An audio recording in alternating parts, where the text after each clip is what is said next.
Hey folks, my name's Jennison and I'm thinking about guitar. And today I'm going to be weighing in against my better judgment on the debate that's been setting the internet ablaze for at least a couple of years now. What matters most for your guitar tone? The guitar, the amp, or the speaker? And the way we're going to do this is not by me opining or trying to present my experience as a player who's done loads of gigs, all that sort of business. Rather, we're going to test this. And the way we're going to do it is we're going to take a control setup for 4 different playing styles or 4 different levels of gain, that being a clean tone, a Marshall-derived crunch tone, a heavy, let's call it riffing tone, and a singing lead tone, which is the sort of thing I like to play through most of the time. We're going to take a control setup, and from there, we're going to change the guitar, then we're going to change the amplifier, then we're going to change the speaker and figure out what makes the most difference. Now, the reason I'm not doing every possible combination of these is that would give us 256 playing examples, which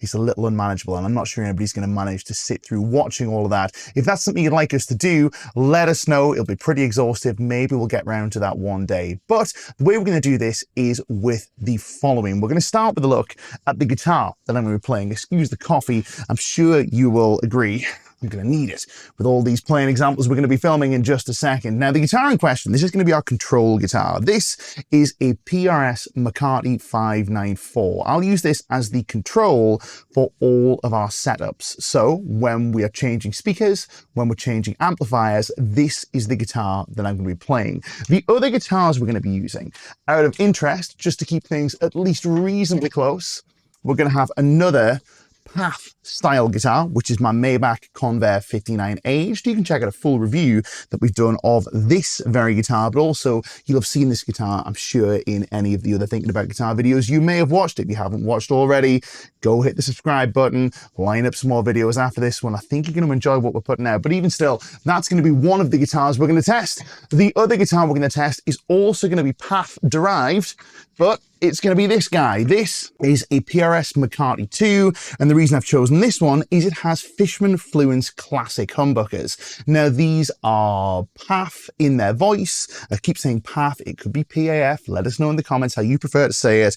It's Path-derived humbuckers. We're going to stick on voice number 1 for all of the examples, and I won't engage the high-frequency tilt. We've got a video on that too, if you want to know a little bit about how these spectacular-sounding pickups work. But we're going to use this because it represents a powered pickup that is both brighter and higher in output than the 2 Path examples that we've been playing. And just so we've got something completely wildly different, it's not going to be the Silver Sky. We're going to use this. This is my buddy John's 52 Hot Rod Telecaster that he has relicked by playing it to death over I don't know how many years, a very long time.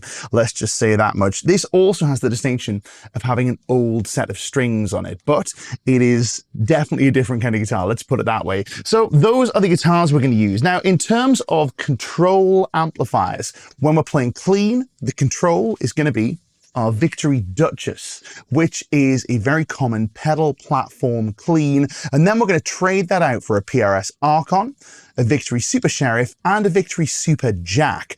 More on that in a moment. For the crunch, our control amplifier is going to be our Marshall SV20 20-watt Plexi combo. And when it's time to swap that out, we're going to be switching it out for the SV20, the SC20, which is a 20-watt JCM 800, the Victory Super Sheriff, and a Victory Super Kraken on the British voiced Gain 1. Speaking of Super Kraken, that's going to be our control amplifier for the high gain sounds. Both the rhythm sound and the lead sound will be on the American voiced Gain 2 for both. And when it's time to switch that out, we're going to do the following. When it's time for the riffing tones, we're going to use the Super Kraken.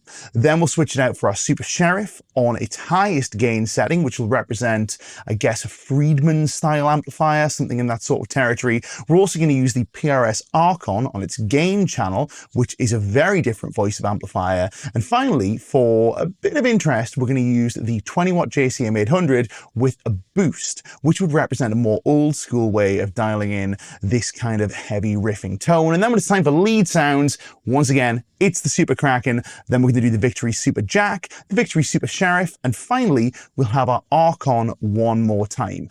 In terms of speakers, the control speaker is going to be a Vintage 30, but then we're going to trade that out with every one of our control setups for a Greenback H, a G1265, and an Alnico Cream, all Celestion speakers, and these are going to be done in the form of impulse responses hosted in my Boss Waza tube amp expander. Now, in terms of the load settings, I'm going to be sticking with high, mid, and high, which represents a 4x12 impedance curve. I'm not going to change this to match the Very speakers. That's what we're going to be doing. Everything you'll be hearing will be unaltered, so there'll be no post EQ on any of this stuff, and it's all going to go through this N Audio 8x7 amp switcher. Again, if you want to see a video, we've got a full video on how this works. So that is a fairly exhaustive description, I think, at least, of what we're going to be doing in this video. Let's get into the sound examples, and then we'll talk some more once we've had a listen.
I'm sure by this point you've either made up your mind as to what makes the most difference in a guitar's tone, or perhaps, like me, you've come to the conclusion that the guitar's tone is a system, and it's something that is the product of all of its parts. And just because one element might make the most difference in a particular setting, it doesn't mean it's the only thing that makes a difference. And this, in my experience, continues all the way through all the various aspects of a guitar's tone, from string to pick to, dare I say it, wood. We're going to talk about that in perhaps another video. Definitely construction, scale length, all this sort of thing. And of course, the big elephant in the room is the player. Now, we may do a comparison where we switch players out on control setups. If you'd like to see that, let us know in the comments. But here are my thoughts, right? Here are my thoughts. And this is a pet theory that I've been playing with for a little while.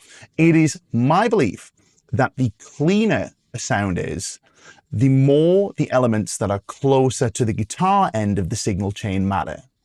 And as things get dirtier, the more the elements that are closer to the speaker end of the signal chain matter. This is not to say that any one of these elements will not make any difference when the amp's played clean or when the amp is played dirty. It's more kind of a tilting scale. Anyway, that's my thoughts. I'm going to encourage you to think some more deeply about this. Go back and watch the examples, make your own decisions. Let us know in the comments what you feel made the most difference in all of the various examples. And if you've got a favorite tone and a favorite combination of guitar, amp, speaker for any of these tone examples, let us know in the comments. We'd love to hear from you. My name is Nick Jennison for Thinking About Guitar. I will see you guys in another video very soon.